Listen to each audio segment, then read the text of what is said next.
Welcome to the banker lamp. Please enjoy the video. You begin by powering off and unplugging the Mac and adapter. This removes live voltage and keeps you safe. Once done, set the adapter on a cloth to avoid scratches and position a small flat tool near the seam. This is where you'll gently pry. You act slowly because the plastic clips are delicate. Rush and you may break tabs. Make sure to note connector orientation so reassembly aligns. From here, move to controlled prying along the seam. You insert the flat tool just enough to separate the top shell. Apply gentle, even pressure and feel for the first clip releasing. Once the first clip pops, continue along the long edge, prying quarter-inch increments so each internal clip can disengage without stress.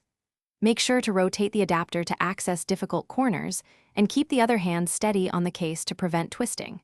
If resistance increases, pause and backtrack to the last released clip. This prevents cracking. You lift the top shell and inspect the cable connection and circuit board. Observe solder joints and the strain relief clamp because these fail most often.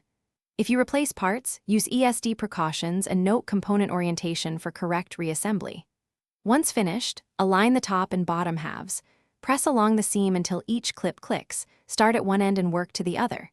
If the shell won't close, check for trapped wires or misaligned tabs. Correct that. Then retry. Thanks for watching. If this was helpful, leave a like and consider subscribing. See you next time.